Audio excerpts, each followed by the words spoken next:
Selamat datang di Dr. F Medical Education. Saya Faisal Rahman, dokter spesialis jantung dan pembuluh darah Rumah Sakit Pelita Insani.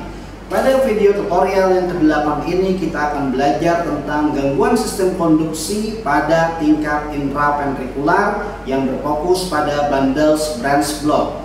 Tujuan pembelajaran pada materi kali ini adalah untuk mengenal right bundle branch block atau RBBB dan left bundle branch block atau LBBB. Dan yang kedua adalah memahami etiologi dari RBBB dan LBBB. Semoga video tutorial yang ke-8 ini bermanfaat buat rekan sejawat sekalian dan selamat menyaksikan. Pada video tutorial yang ke-8 ini kita akan belajar tentang gangguan sistem konduksi pada tingkat intraventrikular yang berfokus pada bundle branch block yaitu RBBB maupun LBBB. Ini adalah sistem konduksi jantung yang normal dari SA node, kemudian ke AP node, berkas his, kemudian cabang berkas kiri, dan kemudian cabang berkas kanan hingga serabut Purkinje. Kalau kita lihat bahwa berkas cabang kiri itu lebih kompleks karena dia memberikan impuls ke fasciculus kiri anterior dan fasciculus kiri posterior dan juga ke septum interventrikuler. Berbeda dengan cabang berkas kanan yang langsung memberikan impuls ke serabut Purkinje hingga ke right ventricle. Tetapi untuk berkas cabang kiri dia harus melalui fascicle kiri anterior posterior, serabut Purkinje hingga baru kemudian ke ventricle kiri.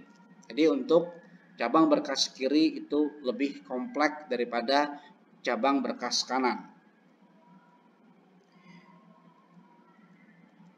Ini adalah blok bila mana terjadi gangguan sistem konduksi yang kita kenal sebagai LBBB yaitu left bundle branch block, berarti terdapat gangguan sistem konduksi atau penghambatan pada cabang berkas kiri, dan pada RBBB berarti penghambatannya pada cabang berkas kanan yaitu right bundle branch block. Etiologi daripada bundle branch block untuk yang RBBB bisa dikaitkan dengan suatu coronary artery disease, pulmonary hypertension, acute pulmonary embolism, bisa juga karena suatu idiopatik atau karena kejadian iatrogenik karena kateterisasi pada jantung kanan atau mungkin suatu congenital heart disease. Kemudian pada LBBB itu dikaitkan dengan acute anterior myocardial infarct, juga coronary artery disease, left ventricle hypertrophy, heart failure, bisa juga karena suatu idiopatik, hiperkalemia, ataupun karena toksisitas daripada pemberian digoxin. Bagaimana kita membedakan antara LBBB dan RBBB berdasarkan gambaran EKG? Pada keduanya sama-sama terjadi pelebaran daripada kompleks KRS, kita katakan sebagai blok cabang berkas yang sifatnya komplit. Kalau kompleks KRS-nya itu lebih daripada 0,12 second atau lebih daripada 3 kotak kecil. Keduanya sama-sama menunjukkan pelebaran daripada kompleks KRS karena bila mana terjadi gangguan pada cabang berkas kiri maupun kanan, berarti di sana terjadi suatu perlambatan yang mengakibatkan kompleks KRS-nya itu akan melebar. Kemudian pada LBBB itu kita akan melihat adanya suatu gelombang R yang bertakik pada sadapan 1 dan P6. Jadi gelombang R-nya itu agak sedikit melebar, bertakik pada sadapan 1 dan P6. Kemudian kita akan melihat suatu gambaran gelombang S yang lebar dan dalam pada sadapan P1. Ini adalah kriteria diagnostik daripada LBBB, yaitu pada prinsipnya adalah sama-sama kita pegang suatu pelebaran daripada kompleks KRS. Tapi bisa juga tidak terdapat pelebaran kompleks KRS, kita katakan dia suatu blok yang incomplete, baik LBBB incomplete maupun RBBB incomplete bila mana kompleks KRS-nya tidak melebihi daripada 0,12 second. Kemudian untuk kriteria daripada RBBB, kita akan melihat pada sadapan 1 dan P6 gelombang S yang lebar dan dalam. Pada sadapan 1 dan P6. Kemudian gelombang R yang bertakik atau RSR kita akan temukan pada sadapan P1. Ini adalah kriteria daripada right bundle branch block. Kita lihat pada EKG berikut ini. Ini kita melihat gelombang R yang bertakik pada sadapan 1 dan sadapan P6.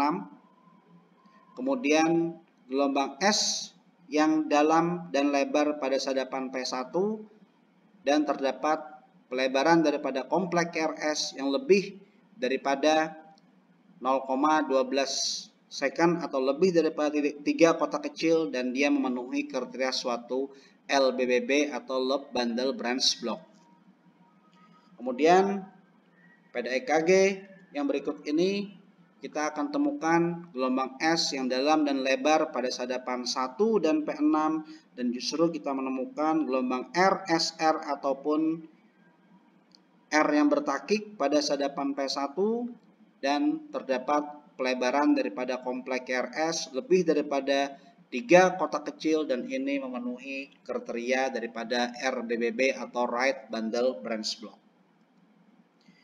Untuk memperdalam pemahaman kita tentang masalah pembacaan EKG, aritmia, dan lain sebagainya, kita kembali akan mengajak pada rekan sejawat sekalian untuk melakukan suatu diskusi interaktif bagaimana kita bisa melakukan interpretasi EKG secara sistematis.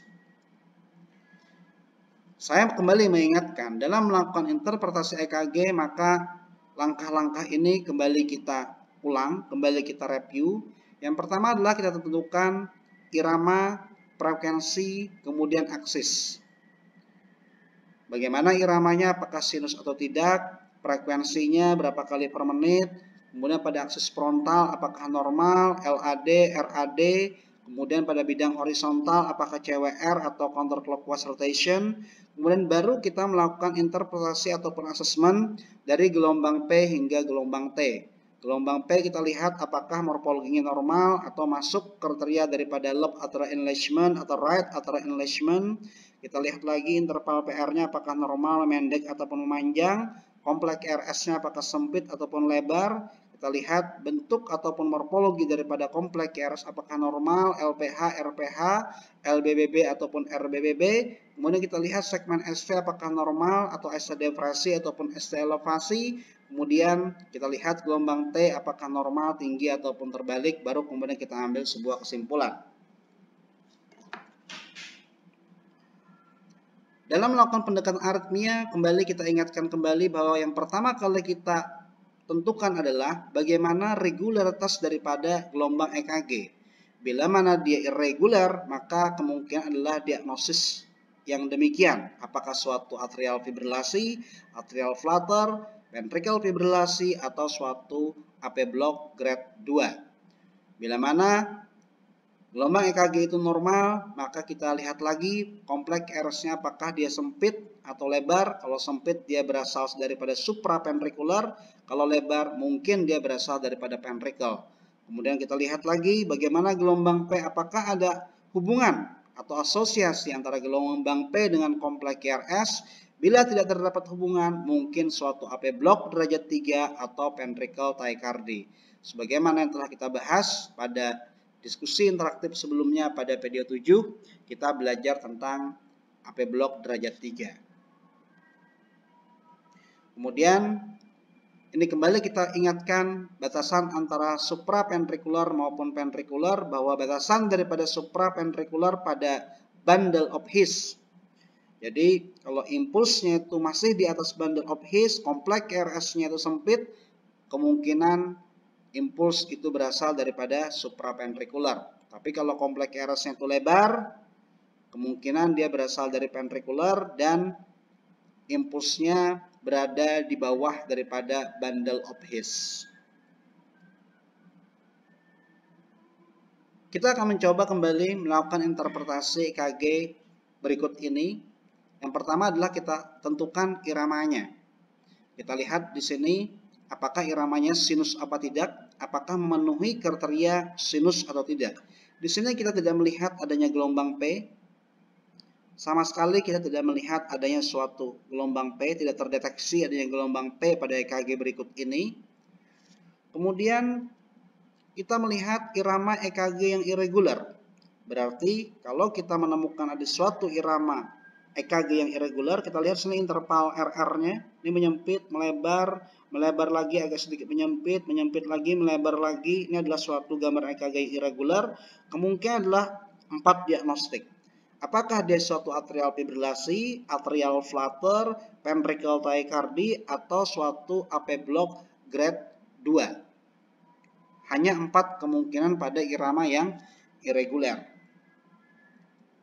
Kemudian yang kedua, setelah kita menentukan suatu iramanya ini sinus apa tidak, jelas ini adalah bukan suatu irama yang sinus karena kita tidak menemukan adanya suatu gelombang P yang negatif di semua sadapan. Berarti kita harus, langkah berikutnya adalah menentukan heart rate atau frekuensi denyut jantung. Untuk menentukan frekuensi denyut jantung pada irama yang irregular tentu tidak sama sebagaimana halnya kita menentukan denyut jantung pada irama yang reguler. Pada irama yang irregular, maka kita menggunakan suatu aturan disebut dengan rule of 10. Artinya, kita harus menentukan berapa jumlah kompleks RS dalam 10 detik. Berarti kita ambil di sini adalah sadapan 2 yang diperpanjang. 10 detik berarti itu kira-kira 50 kotak besar. Berarti berapa jumlah kompleks RS yang terdapat pada 50 kotak besar atau 10 detik. Di sini ada 1, 2, 3, 4, 5, 6, 7, 8, 9, 10, 11, 12, 13. Ada 13 kompleks RS dalam 10 detik atau dalam 50 kotak besar. Kemudian ada 13 tinggal kita kalikan 6. 13 dikali 6 berarti heart rate atau frekuensi denyut jantung pada gambaran EKG adalah 78 kali per menit. Selanjutnya, setelah kita menentukan irama, menentukan frekuensi, kita menentukan aksis. Aksis pada bidang frontal maupun horizontal. Kita lihat predominan kompleks RS di sadapan 1 dan APF di sini adalah sama-sama positif. Berarti dia masih pada bidang aksis pada bidang frontal itu masih normal. Aksis pada bidang frontal itu masih normal. Selanjutnya kita tentukan aksis pada bidang horizontal. Ini kita lihat zona transisi yang paling mendekati adalah pada P4, berarti zona transisi yaitu masih no rotation, artinya zona transisi pada bidang horizontal itu masih normal. Selanjutnya, setelah kita menentukan suatu irama, frekuensi, kemudian lagi aksis, selanjutnya adalah kita melakukan asesmen satu persatu dari gelombang P hingga gelombang T. Sini kita melihat gelombang P tidak dapat dievaluasi. Kemudian karena gelombang P tidak dapat dievaluasi, tentu interval PR pun tidak dapat dievaluasi. Selanjutnya kita langsung melihat morfologi daripada kompleks RS. Kompleks RS-nya itu sempit dan kita hanya sekitar 1,5 kotak kecil dan memberikan gambaran suatu RSR pada sadapan P2 RSR, sehingga kemungkinan karena kompleks RS itu sempit berarti dia berasal daripada supraventrikular. Iramanya itu irregular. Berarti tidak mungkin suatu ventricle tachycardia itu kecil kemungkinan. Berarti dia berasal dari supraventrikular. Kemudian kita lihat di sini rasio gelombang R dengan gelombang S itu lebih daripada 1 di sadapan P1, sehingga ini memenuhi kriteria daripada RPH atau right ventricle hypertrophy. Kita lihat lagi untuk segmen ST juga normal, tidak ada ST elevasi maupun ST depresi. Kemudian di sini kita melihat adanya gelombang T inverted pada sadapan P1. T inverted di sini bukan berarti harus selalu suatu iskemia, tetapi ini adalah merupakan suatu repolarisasi sekunder karena adanya suatu RPH atau right ventricle hypertrophy. Kesimpulan pada EKG ini adalah irama irregular, dia tidak sinus karena tidak adanya gelombang P, frekuensinya 78 kali per menit, aksis frontal normal, aksis horizontal ini juga normal, kemudian tidak ditemukan suatu gelombang P, interval PR-nya itu pun tidak dapat dievaluasi. Kemudian kompleks KRS sempit, dari kompleks KRS kita menemukan suatu RPH dan RBBB memenuhi kriteria right ventricle hypertrophy dan right bundle branch block, segmen ST-nya itu normal dan adanya suatu T inverted pada sadapan P6. Ini merupakan suatu repolarisasi sekunder. Maksud saya T inverted pada sadapan P1 ini merupakan repolarisasi sekunder karena ada suatu RPH. Kesimpulan daripada EKG ini adalah suatu AF, yaitu atrial fibrilasi dengan normal ventricular response dengan heart rate 78 kali per menit, RBBB, right bundle branch block, dan right ventricle hypertrophy.